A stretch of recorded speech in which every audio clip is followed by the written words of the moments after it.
Madame Hidalgo, vous avez vu un peu la règle du jeu. On a à peu près tenu, on a un tout petit peu dérapé. On va essayer de tenir le délai et cette gageure en 15 minutes de vous faire dire l'essentiel sur un sujet qui est central aujourd'hui dans l'élection municipale. Je voudrais commencer par une question que tout le monde se pose aujourd'hui, parce qu'on a affaire à des passionnés, à des pratiquants du vélo. Si vous êtes élu en mars prochain, est-ce que vous réaliserez sans attendre la fin du mandat et en totalité le plan vélo dont vous allez nous parler dans quelques instants? Notre façon de dire les choses, êtes-vous davantage convaincu qu'en 2013 et si oui, pourquoi? Et qu'est-ce qui ferait que vous aurez plus de résolutions à réaliser vos projets dans le prochain mandat si vous êtes réélu? D'abord, merci beaucoup pour votre invitation. C'est un plaisir et je pense que le débat démocratique doit vivre de cette façon. Et je peux vous dire que sur ces 6 dernières années, il s'est vraiment passé quelque chose du côté de la culture vélo à Paris. En 2014, avec Christophe Najewski, lorsque nous avons porté le plan vélo, qui fait qu'aujourd'hui, on a des pistes sécurisées, bidirectionnelles, un réseau express vélo et une possibilité de se déplacer avec ce mode de déplacement qu'est le vélo plus grande que par le passé, c'est parce que nous étions convaincus que c'était le moment de changer profondément les infrastructures de la ville. Nous savions que ce serait quelque chose d'extrêmement important, impactant bien sûr, puisque faire des petits bouts de pistes cyclables qui démarrent nulle part et qui ne vont nulle part, ce n'était pas du tout notre ambition. On voulait vraiment passer à cette culture vélo. Et d'ailleurs, partant de l'exemple de villes qui continuent de nous inspirer comme Copenhague. Et donc, il s'est passé quelque chose dans ces 6 années avec l'engagement que nous avons eu, même si, dans la réalité des choses, bien sûr, le maire de Paris ne décide pas tout seul de tout et nous avons dû négocier mètre par mètre un certain nombre de pistes. Je pense une des plus emblématiques, la piste de la rue de Rivoli, où avec la préfecture de police, nous avons dû vraiment mètre par mètre négocier cela. Donc bien sûr que ce qui s'est passé ces 6 dernières années, et on l'a vu ces derniers mois, c'est vraiment le fait que le vélo est aujourd'hui considéré comme une nouvelle liberté de se déplacer. Avec Christophe, nous avons beaucoup insisté dans un combat qui n'a pas toujours été facile et dans lequel nous étions un peu seuls. Pas les associations comme les vôtres, évidemment, qui défendaient cette culture et la pratique du vélo. Mais on a été souvent un peu seuls. On nous a dit, c'est pas comme ça qu'il faut agir. Il faudrait aller plus vite, aller moins vite. Bon, bref. Donc, on a fait comme on devait faire avec les contraintes du bord. Mais je crois que ce qui s'est passé, c'est qu'aujourd'hui, beaucoup de Parisiens et de Franciliens considèrent que le vélo leur offre une liberté nouvelle pour se déplacer. Ça a fondamentalement changé. Et évidemment que c'est s'appuyer, comme je l'ai dit hier, sur la saison 1 pour faire alors une saison 2, vous allez voir, on va adorer. Alors justement, cette saison 2, parce qu'on va plutôt parler de l'avenir ce soir, forte de votre expérience pendant ces dernières années, comment vous faites pour accélérer, parce que le plan est très ambitieux, pour aller plus vite?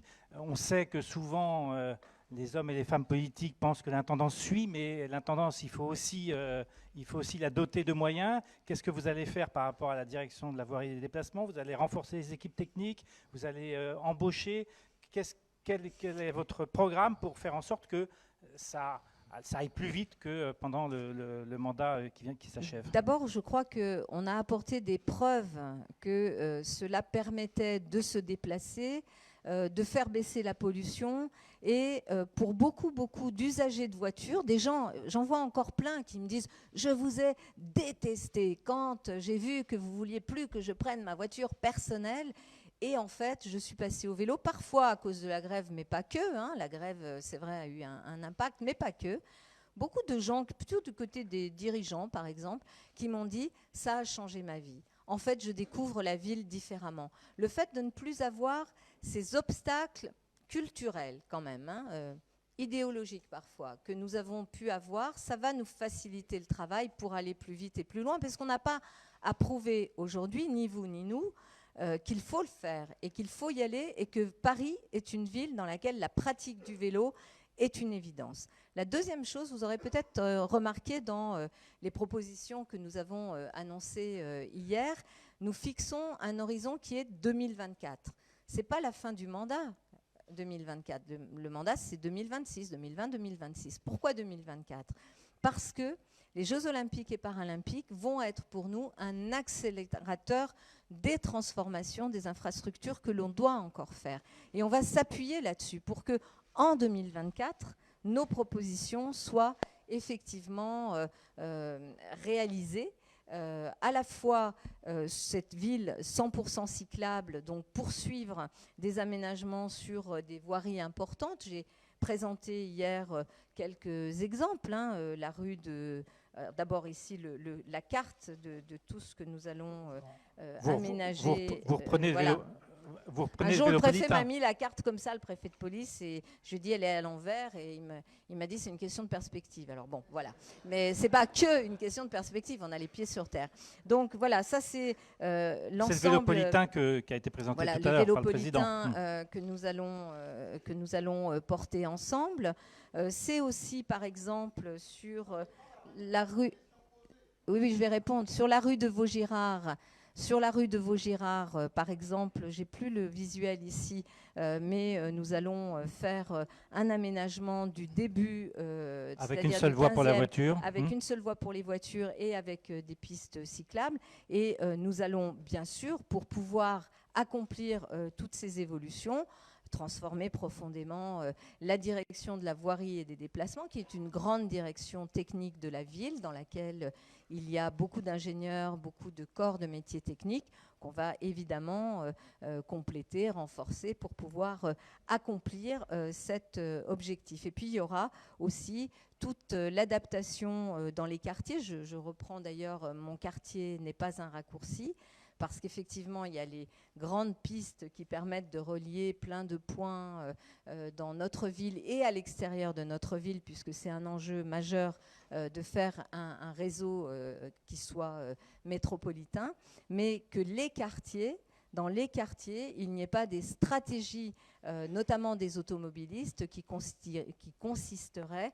finalement à prendre des raccourcis et à venir perturber des rues qui doivent être des rues calmes. Et donc oui, dans tous les quartiers, des rues vélo qui soient des rues qui permettent aussi à pied ou en vélo des itinéraires, là pour le coup, beaucoup plus apaisés. Je le redis parce que pour moi c'est extrêmement important.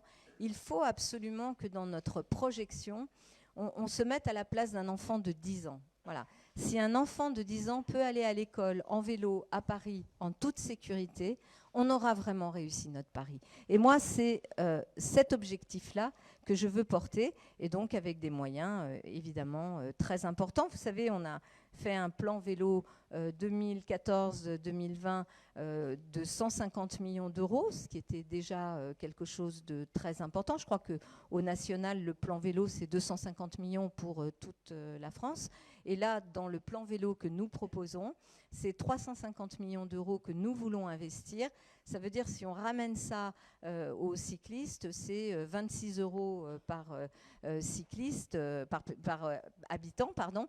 Et on est assez proche là de l'investissement budgétaire fait dans des villes qui, avant nous, bien avant nous, ont adopté cette culture vélo. Je pense à Copenhague ou Amsterdam. Donc de l'investissement financier, des compétences, parce que, on le disait tout à l'heure, c'est extrêmement important, y compris pour résoudre les scories des précédents aménagements, parce qu'il y a aussi beaucoup de choses auxquelles les associations sont attentives, de parcours qui n'ont pas de balisage suffisant, etc. Je voudrais aborder aussi un autre thème.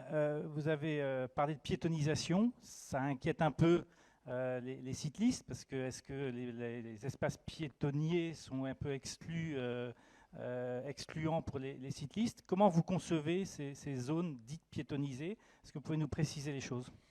D'abord, chacun doit avoir sa place dans l'espace public, et il s'agit de récupérer de la place sur la voiture. Pour les piétons comme pour les vélos, c'est récupérer de la place sur la voiture. On a connu parfois des aménagements par le passé qui donnaient de la place au vélo sur le trottoir. Et là, ça ne marche pas bien. D'autant qu'on s'était, je ne pense pas à cette mandature parce qu'on n'a pas procédé de cette façon-là, mais je pense au boulevard Magenta, par exemple, une piste cyclable au milieu d'un trottoir et une piste cyclable que parce que l'architecte des Bâtiments de France nous avait interdit de la peindre d'une couleur différente, n'est pas identifiable, ça ne marche pas. Donc évidemment qu'il faut, prendre non pas sur les piétons, mais sur les voitures. De là, l'idée de transformer 60 000 places aujourd'hui de stationnement voiture. Il y en a environ 140 000 de places dans Paris. Évidemment, on sacralise toutes les places qui sont réservées pour les personnes à mobilité réduite, pour des livraisons ou pour, par exemple, déjà les stations Vélib ou ce type de service. Mais nous pouvons récupérer 60 000 places sur la chaussée, c'est-à-dire sur les voitures, pour pouvoir élargir des trottoirs à certains endroits, à d'autres endroits, par exemple sur les schémas de la rue de Vaugirard, récupérer de quoi faire une piste bidirectionnelle sur la chaussée. Donc, ensuite, dans les quartiers... Oui, juste 60 000, oui. C'est un chiffre assez considérable. Oui. Vélib, pour la création de Vélib, ça a été 5 000 places prises sur la voirie. Autolib, c'était à peu près pareil, c'était 10 000, ça a déjà beaucoup fait parler. Là, vous multipliez par 6. Vous tiendrez cet engagement en 6 ans ? Absolument, parce que l'engagement que l'on a, c'est de continuer à faire baisser la place de la voiture. Voilà. Et parce qu'il faut faire baisser la place de la voiture. Ça a beaucoup baissé, on en est très fiers. 22% de trafic en moins sur ce mandat et 15% de pollution en moins sur ce mandat, ce qui est pour nous important. Mais il faut aller beaucoup plus loin. Et là, nous sommes à un moment où beaucoup de nos concitoyens, y compris pour qui ça a été difficile, parce que ce n'est pas simple de changer complètement ses habitudes, mais beaucoup d'entre eux comprennent que c'est l'horizon vers lequel il faut aller et qu'en fait, on ne perd rien. Je le disais tout à l'heure, sortir de la dépendance à la voiture pour gagner en liberté dans nos déplacements avec le vélo, c'est quelque chose que finalement, lorsqu'on en fait l'expérience, on adopte assez facilement. Lever ce frein, ça va nous permettre d'aller plus vite. Bien sûr qu'on va faire ces transformations-là. D'abord, parce qu'on a suffisamment de places de stationnement en souterrain pour pouvoir garer les voitures de ceux qui auront toujours besoin d'une voiture, parce qu'il y aura encore des voitures dans la ville pour tout un tas de choses et pour des personnes qui ne peuvent pas faire autrement. Mais on va libérer un espace qui aujourd'hui est occupé de façon un peu trop abusive par la voiture et donc dans les zones piétonnes, évidemment que ce seront des zones dans lesquelles les vélos ne pourront pas circuler comme ils circuleront, mais pas à la vitesse, par exemple, qui est la leur sur les grandes autoroutes à vélo que l'on a aujourd'hui dans Paris. Les bidirectionnels. Bien sûr, et qu'il faut toujours faire attention à celui qui est dans la position de fragilité la plus importante. Donc, le vélo est fragile par rapport à la voiture, le piéton est fragile aussi par rapport au vélo. Donc avec votre expérience, vous êtes plutôt pour le partage de la voirie ou pour des zones séparées? Est-ce que les vélos dans les couloirs de bus, ça vous semble bien ou est-ce qu'il faut vraiment séparer? Quelle est votre philosophie après des années de pratique? Il faut vraiment séparer. Quand on ne pouvait pas faire autrement, le fait d'avoir des vélos dans les voies de bus, ça a permis de développer un peu cette pratique, mais ça n'est pas sécurisant. Il faut vraiment séparer.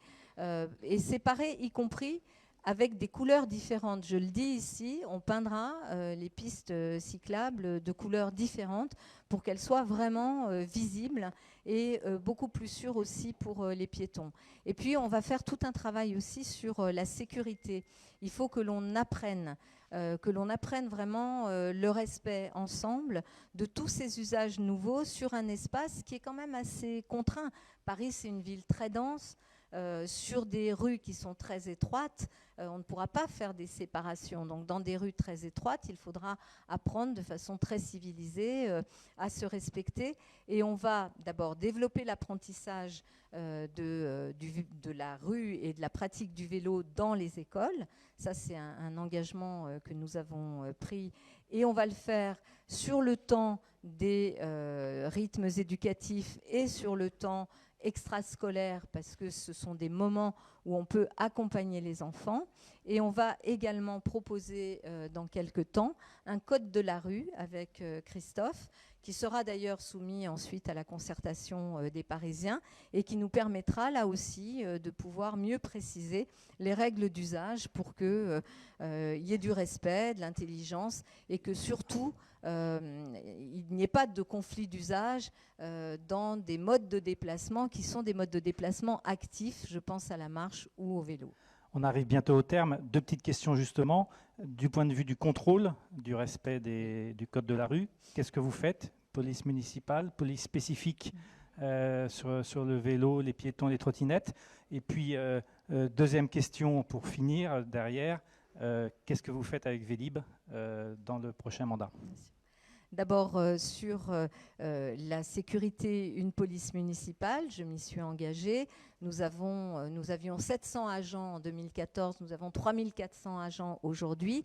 Je n'attends plus que le vote d'un petit amendement que je n'ai pas obtenu, je pense, actualité électorale oblige, mais que nous obtiendrons forcément, les Parisiens l'obtiendront après les élections, pour mettre en place réellement cette police municipale qui sera dotée de 5000 agents, avec des agents à vélo, avec aussi une deuxième salle de vidéo-verbalisation pour pouvoir aussi sanctionner les comportements des automobilistes ou des motos qui sont sur les pistes cyclables ou qui se garent n'importe comment et qui entravent cette mobilité et la rendent dangereuse.